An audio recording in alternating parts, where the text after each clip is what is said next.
Ang lahat ay pinagpala ni Lord. Isang palagpak po para kay Lord. Amen.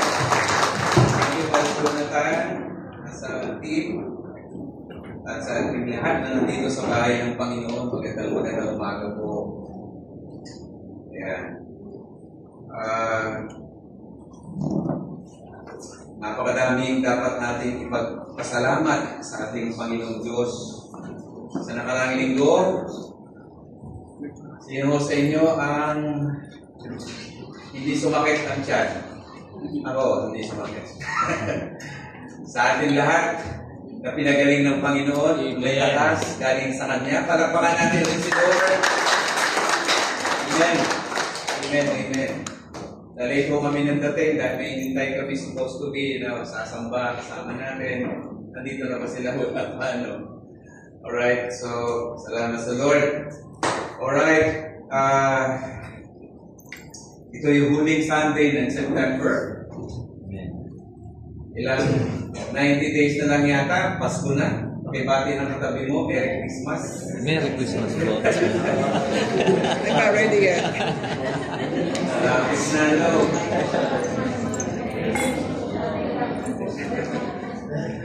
Ayan. Purihin ng Diyos. Amen.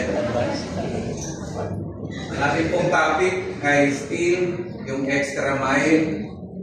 At ito ho ay has something to do about giving. Giving. Pag nakikita ko na yung picture na yan, yan po ay si Abel at saka si Cain. Genesis chapter 1, 2, and 3. Nandiyan po ang buhay ng unang pamilya ay sinulat ni Moses. Sila po ay magkapatid, si Cain at si Abel.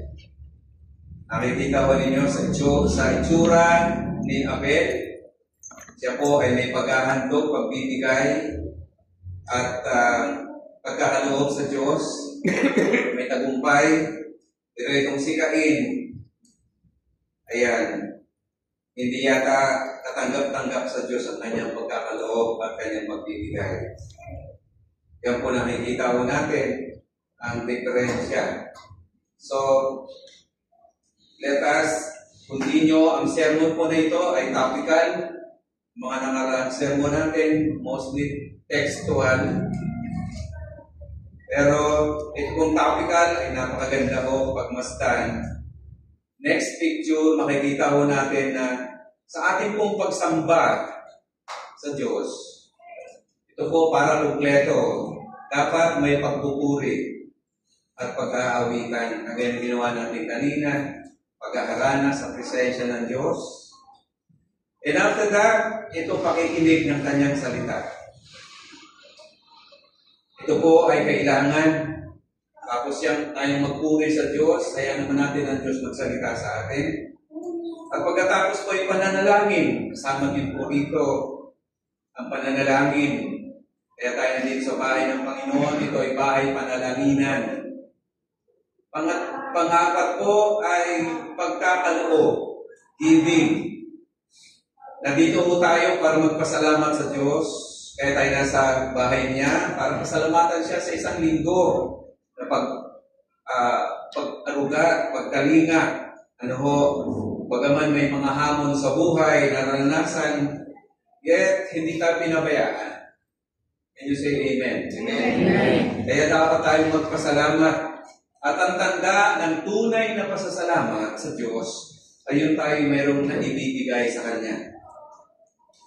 Andiyan ba ang mga anak ng Diyos? Amen. Hindi lang po sa labi, sa salita, ang pasasalamat, dapat may bitbit ang kamay na ibibigay sa Diyos para pasalamatan siya ng lubos. Kaya, 4 Ps. Sino sa inyo na miyembro ng 4 Ps? Tumatanggap ng ayuda, ng yakap. Ano po? 4 Ps, pagpupuri, pakikinig, pananalangin, pagkakaloob. Yan ang pumapaloob sa pagsamba natin sa Diyos. At higit sa lahat, ang topic ko po ngayon ay hindi po pagpupuri, worship, hindi po yung salita, at pananalangin. Ang topic po natin ngayon is about giving, pagkakaloob. Kailangan ho ba dyan, Pastor, ang extra mile? Oh yes. Tingnan po natin. Next slide. Yan po. Sa pagsamba sa Diyos, sa pasasalamat sa Diyos, ano po ang dapat ibibigay? Yan ang tanong. Ano ho? Ano ho ang ibibigay? Sabi po, dapat ay living sacrifice. Sabi sa verse chapter 12 ng Romans, hindi ko kami nag-usap ni Brother Jonathan, pero yung mga pakanta at saka verses na kinote niya related sa mensahe. Hindi ko ba Diyos ay kumikilos? Amen. Related po dito sa mensahe. Ang dapat ibigay po pag tayo sumamba na may totoong pasasalamat, tunay na pasasalamat, ang sabi rito dapat sakripisyong buhay ang ialay. Romans 12 verse 1, I beseech you therefore, brethren, by the mercies of God, that you present your bodies as a living sacrifice, holy and acceptable to God, which is your reasonable worship or service. Yan po yun. Dito po sa picture na yan, makikita mo ninyo si Abel at si Cain. Kaya dalawang type of Christian ang nandito. Ikaw ba'y maka-Abel o ikaw ay maka-Cain?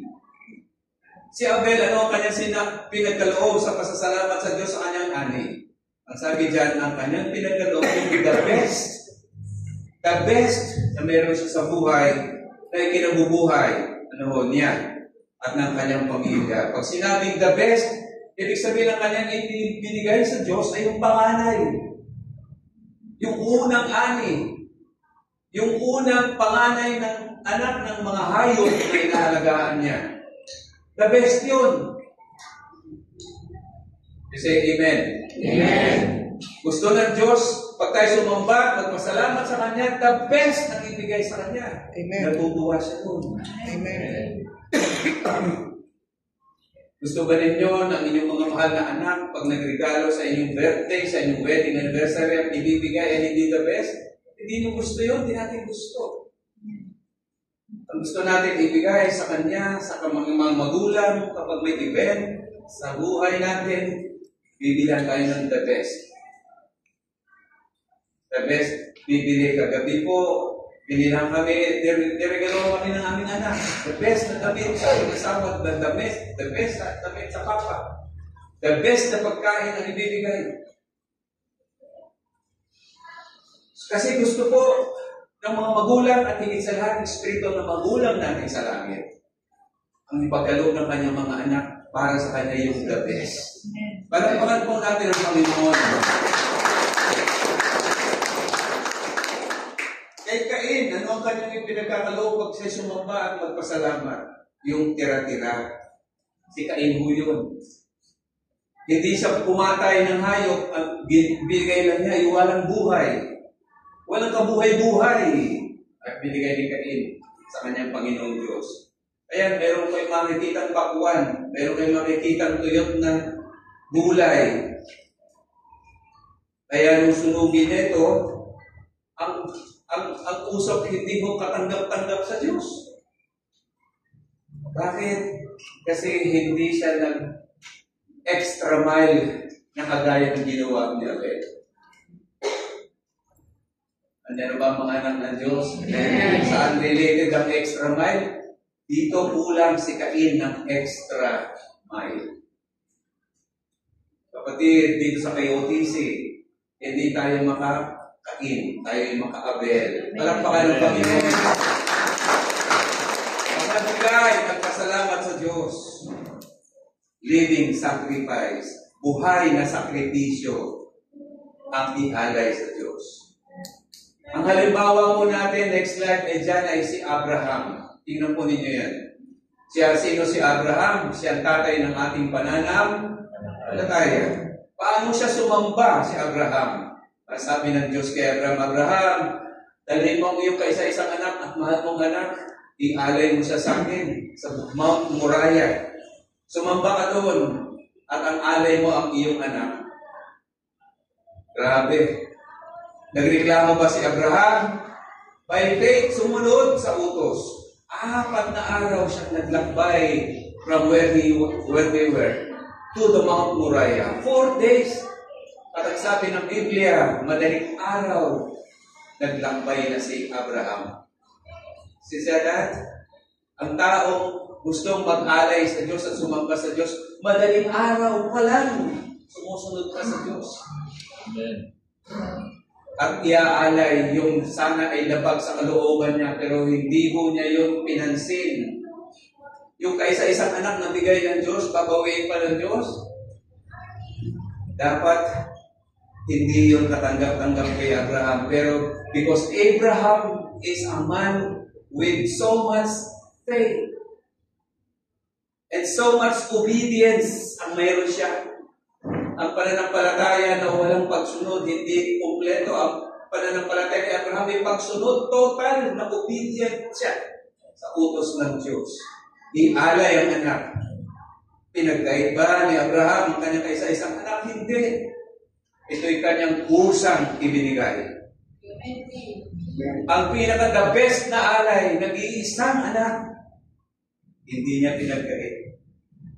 Ito po, kung tayo po isasamba sa Diyos, ang gusto ng Diyos, the best ang ialay sa Kanya. Amen. Amen. The best. Palagpakan natin ang Panginoon ng umaga. Kasi po, yan ay ginagawa ng Diyos na holy and acceptable to God. Holy and acceptable to God. Is our giving holy and acceptable? Yan ang tanong po kapag tayo sumasamba at nagpapasalamat sa Diyos pag nasa bahay tayo niya. Tanungin natin ang ating sarili. Ito bang ating bitbit ay larawan? Ito ang pinaka-best meron ako sa buhay? Kaya po ibibigay sa Diyos? O ito yung tira-tira kaya po ibibigay sa Diyos? Kayo po ang may option niyan, kapatid. May kalayaan tayo gumawa niyan. So mga kapatid, yan ang number 1. Ano po? Na dapat natin gawin ng meaning ng pagsamba sa Diyos. Next line, kapatid. So ano ang ibibigay bilang pasasalamat sa Diyos kapag tayo sumamba? Yung the best. Sabihin nga natin, the best. Yan ang dating ialay at ibigay sa Diyos. Tanda ng tunay na pasasalamat meron tayo sa puso, ibibigay sa Diyos yung the best. Number 2, na tanong, yung kanina ano, ngayon bakit? Bakit po tayo magbibigay ng regalo sa Diyos na the best? Bakit? Ano po ang pangunahing dahilan? May dalawa lang po akong babanggitin ngayong umaga. Una na dahilan. Kaya tayo dapat magbigay ng regalo na the best sa Diyos is because sa salitang pagmamahal. Sabihin nga natin lahat, pagmamahal. Kaya tayo magbibigay sa Diyos ng the best is because unang-una, ang Diyos ang nagmahal una sa atin. Ang sabi ng Biblia, for God so loved the world. So loved. At ang sabi pa po ni Pablo, when we were still yet sinners, Christ died for us. Because of that love, ang Diyos nag-alay ng kanyang isang anak, bugtong na anak, bunga ng kanyang pagmamahal sa atin. Tayo po ay bunga, ang kaligtasan meron tayo, bunga ng pagmamahal ng Diyos. Ibinigay si Kristo Jesus. Kaya nga John 3:16 po, ay palatandaan ng salitang so love. So, kahit anong version sa Bible, hindi mo pwedeng walahin yung so, S-O. Bakit anong meaning niyan, Pastor? Ang meaning po niyan ay intensity. What kind of love do you have? Pag sinabing so love, ibig sabihin, maglakas pa sa intensities 9 or 10 na lindol ang pag-ibig na gustong ipadama ng Diyos sa amin. Kapag natin ang Diyos. Now that God loves His love for all of us, ano naman ang ating pwedeng ibalik sa Kanya? Sabi diyan, we need to give back that love. Kailangan mag-respond din tayo ng love sa Kanya, sa Diyos. Kaya sabi sa Deuteronomy 6 verse 5, Love the Lord your God with all your heart, with all your soul, and with all your strength. Tagalog, sabi sa Deuteronomy 6:5, mahalin niyo ang Panginoon yung Diyos ng buong puso, buong kaluluwa, at buong lakas. Yung salitang with all, with all, with all. Hindi sinabing 1/2, 1/4, 1/3. With all. Hindi ba mga anak ng Diyos? Amen. Anong porsyento ng love ang ibabalik mo sa Diyos? Anong portion ng love ang ibabalik mo sa Diyos? Ang sabi dyan, with all your heart, with all your soul, and with all your heart. Strength, kapatid. So yung po ang nais ng Lord. Now na pinadama ng Lord ang kanyang pagmamahal sa atin, dapat ang ibalik din natin sa kanyang pagmamahal din. Amen. Kung pwede pa nga, pasobrahan. Exert, extra.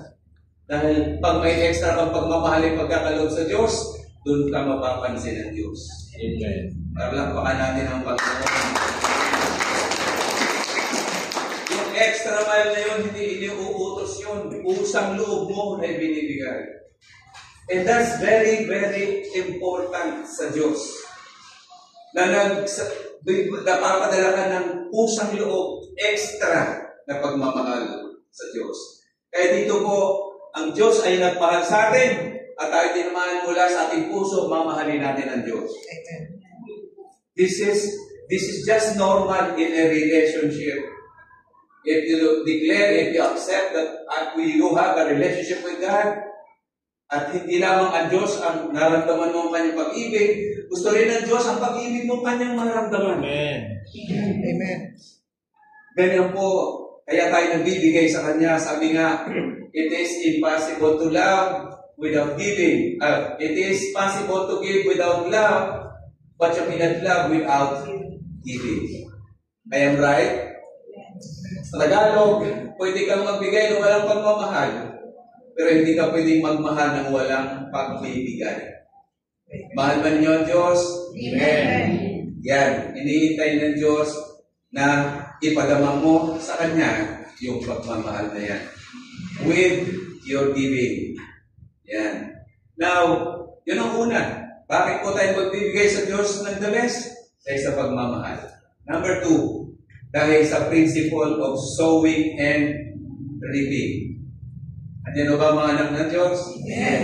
Bakit ako magbibigay ng the best? Dahil sa prinsipyo na meron sa mundo. Alam ko lahat, alam niyo ito, principle of sowing and reaping.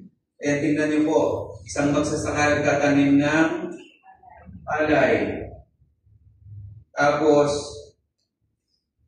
ang hirap siguro magtanim, no? Nakayuko, maghapon, may kanta dyan. Anong kanta niya? Pagtanim ay bibiro. Pagtanim ay bibiro, maghapon nakayuko. Hindi naman makatayo. Hindi ano? Hindi naman makatayo. Hindi naman makatayo. Hindi naman makaupo. Hindi naman makaupo. Alanganin eh, o. Tingnan mo, pag ikaw nagtanim ng palay. Yan. Pero tingnan mo, yung kaunting palay, isang kaban marahil ang binhi mo. Pag nag-ani ka yung isang kaban, 100 kabans ang dating. Right? Amen. Diyan ba kayo? Amen. Walang nagtatanim na higit ang inaasahan. Pag nagtanim ka, ang aasahan mo, higit na mas marami ang ibabalik. Amen. So yun yung prinsipyo of sowing and reaping. Bakit ka magbibigay? Dahil pag ikaw ay nagbigay sa Diyos, nagtatanim ka. Diyan ba kayo? Amen. At pag may tinanim ka sa Diyos, ano po? Mayaanihin. Amen. Amen. Mayaanihin. Kapatid, yan ang importante para tandaan natin. Principle of sowing and reaping. Related din po ito pagtatanim at pag-aanihin. Kapag nagtrabaho ka, sweldo. Kapag nag-aral ka, magiging professional. Kapag bumili ka ng share of stocks, may ROI. Ano yung ibig sabihin ng ROI? Return of investment. Nababalik. Walang nag-share, nag-bumibili ng stocks na hindi ito inaasahan. Lahat ng nagtatanim, nag-share, nagtatanim. umaasang aani. Andiyan mo ba mga anak ng Diyos? Amen. Ito po ay even sa natural realm. Ano po, itong mga bagay na pinanggit natin, yan po ay ang magbabalik madalas ay tao. Pero how much more po sa spiritual realm na ang Diyos ang magbabalik? Ano po? Dahil ang kunting tinanim natin sa Diyos, may capacity ang Diyos magparami, mag-multiply. Amen. Master of multiplication sa math ang Diyos. Palagpakan natin ang Panginoon. Ayan. Natanong bakit, Pastor? Dahil siya ay Diyos eh.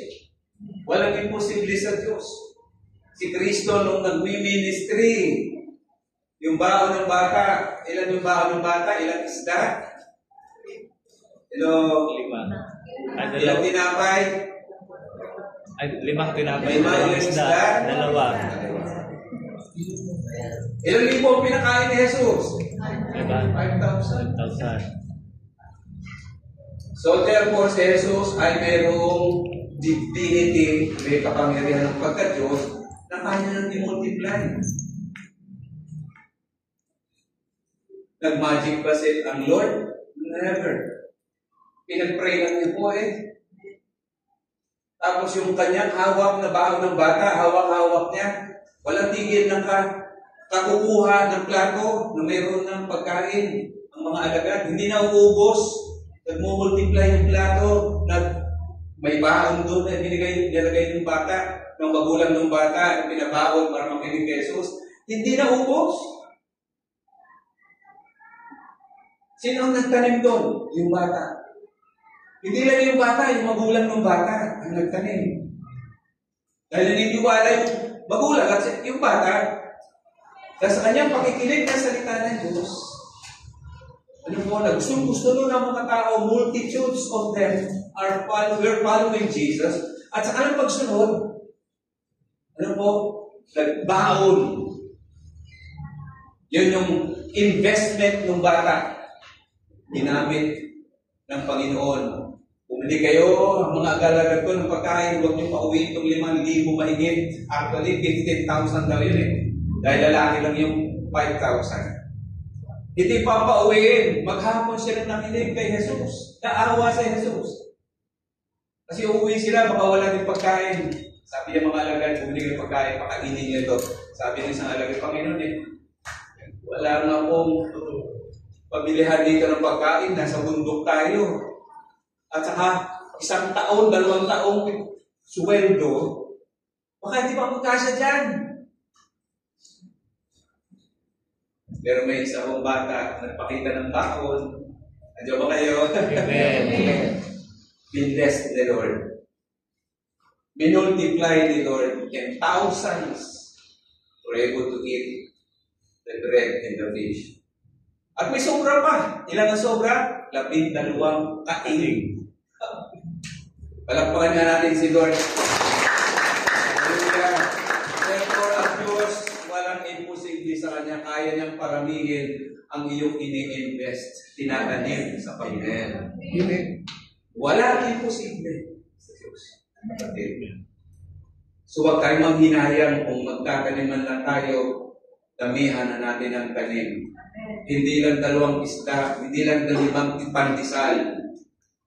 The more we sow, the more we invest, the more blessings will come. Palakpakan natin ang Panginoon Diyos. Kaya lang po, may mga pangangailangan dito. Una, mga kailangan po pagka tayo po ay nag-sow, nagtanim, para tayo maka-harvest ng madami. Bukas ng akin. Para tayo makapag-harvest ng madami. Una, sabi diyan, we need to have faith, pananampalataya. Kapag nagtanim po tayo sa lupa ng natural, sino po ang nagpapatubo ng bibig? Ikaw ba? O ang Diyos? Ang Diyos. Sure, hindi ho tayo. Pag nagtanim ka, hindi mo papakialaman yung buto na itinanim sa lupa. Baka lalo pang masira. Pabayaan mo siya dun. At kailangan mo lang gawin, manampalataya ka, natutubo yun. Right? Amen. So faith, we need to have faith if you sow in the kingdom of God. Faith ng Diyos kikilos doon sa itinanim mo. At kapag ka pinatubo ng Diyos yan, yung old na buto, na bahay ng buto, doon sa gitna nun, lilitaw ang buhay. At sino magbibigay ng buhay doon sa buto? Ikaw ba? Never. Ang Diyos. Palakpakan natin ang Panginoon ng Diyos. Kailangan mo lang gawin sumampalataya, manampalataya. Pang number 2, kapag ikaw ay nagtanim, bago ka umani ng sagana, kailangan mong maghintay. Wala mong nagtatanim at bukas aani. Wala. Andyan mo ba kayo? Amen. Kailangan mo ay wait. Kailangan mo ay time. Minsan po, binigay ng Diyos yan.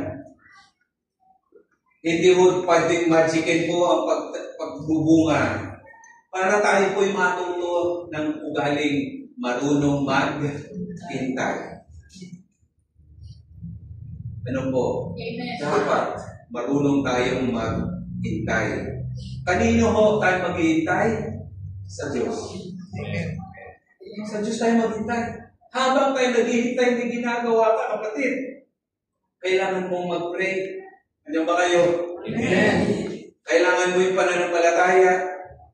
Kailangan mong lubusin pa rin ang pagsunod. Lubusin pa rin ang pagsunod ng pagsunod. Pagtanim ng mas madami, mas madami.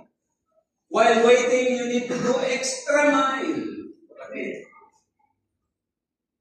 Yan ho ang gustong gawin ng Diyos sa buhay natin. May mga taong naghihintay. Ano ho, basta na lang nakatunganga at walang ginagawa. Hindi mo pwede yun sa Diyos.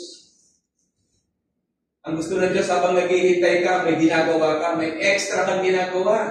Amen. Alam mo natin ang Diyos. At pang-tatlo, dapat meron kang total na pagsuko sa naisin ng Diyos. Yun ang pang-tatlo.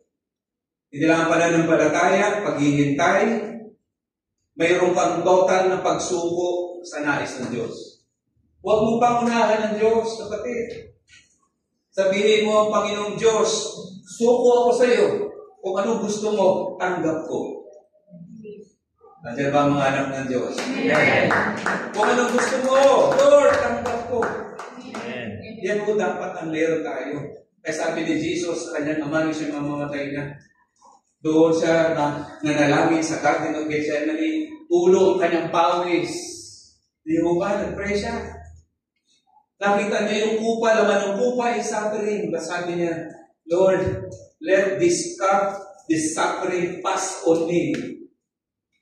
Bago siya unang paghirap sa Kalbaryo, but he said, Jesus said, but Father, not my will, but your will be done. Hindi kalooban ko, Lord. Ganun din tayo pag nagtanim. Panginoon, hindi ang kalooban ko. Gusto kong masunod. Yung kalooban mo. Dahil kung kalooban natin ang gusto natin masunod, at hindi ang kalooban ng Diyos, hindi tayo mag-aani ng sagana.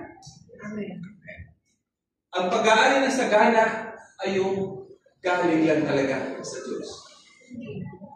Walang saganang ani kapag hindi galing sa Diyos. Ang ani na masagana, nagmula lang sa Diyos. Palakpakan natin ang Panginoon ngayong umaga. Susuko tayo doon. Susuko tayo. Surrender tayo dyan. Lord. Kaya panghawaran lang po natin yung mga pangako na ito ng ating Panginoon Diyos. Huwag bumitaw. Patuloy lang na magtanim, ng mas marami. Ekstrahan mo ang pagbibigay ng mas marami. Ekstrahan mo ang iyong pag-iintay ng matagal, ng panahon. Sumuko ka ng mas madami na pagsuko sa Diyos. Mag-extra mile ka sa pananampalataya ng mas madaming pananampalataya pa. At kapag nakita ng Diyos yan, i-reward ka ng pag-aanin ng sagana. Palapakan natin ang reward ng mga hallelujah. So, ang ating topic po, extra mile. Ayan.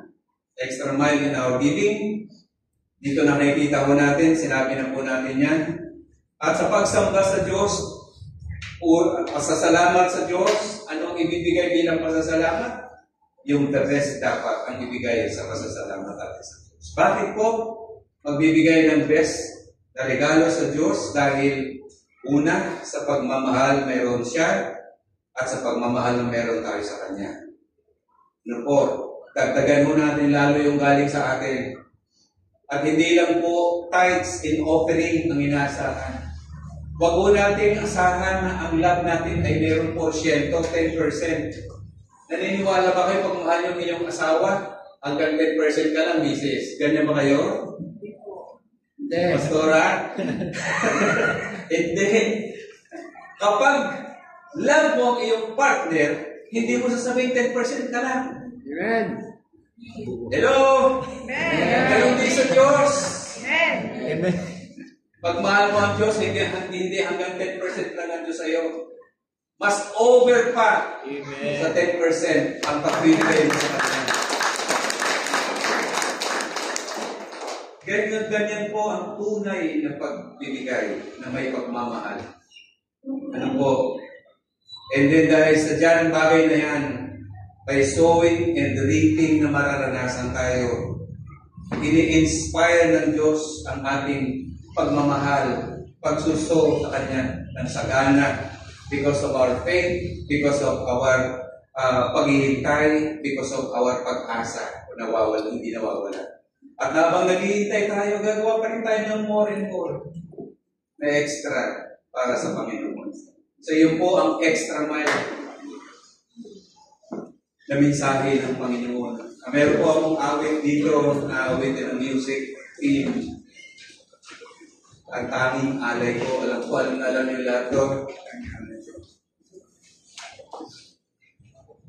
Hindi na po tayong pangaba ng pakikinig. Ito tayong oras.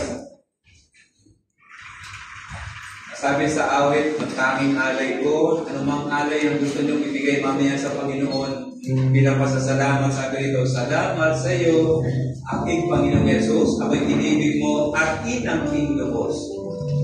Yan. Ang tanging alay ko sa iyo, Panginoon, kung buhay ko, puso't kaluluwa, di makaya na makapagkaloob, mamahaling hiyas, tingintong nilubog. Ang aking dalangin ko, Diyos, ay tanggapin tanging alay ko, naway gamitin. Ito lamang Jesus, wala nang iba, akong hinihiling.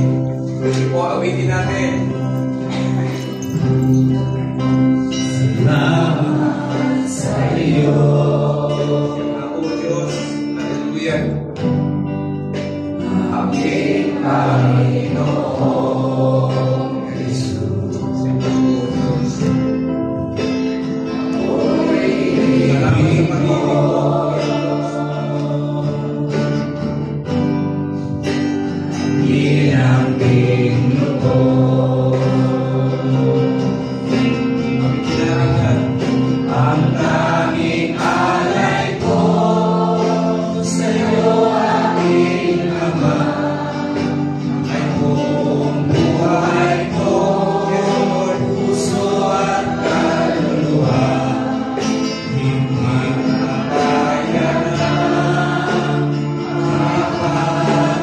Panginoon. Mahalin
Aming Diyos, aming Ama, wala na kaming ibang hiling ngayong umaga kung hindi gamitin mo itong aming buhay.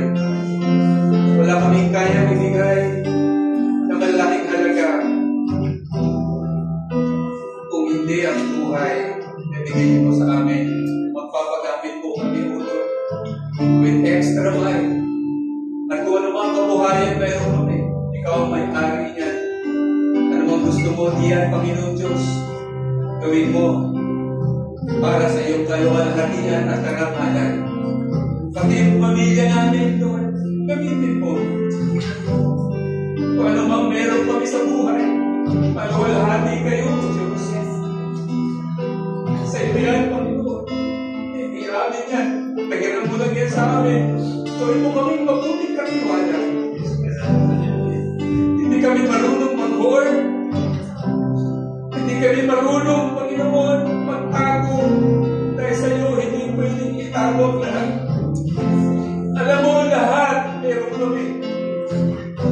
Kaya aming Diyos, ang tagtami sa akin ang tagtagto. Hamon sa bawat isa sa amin ngayon.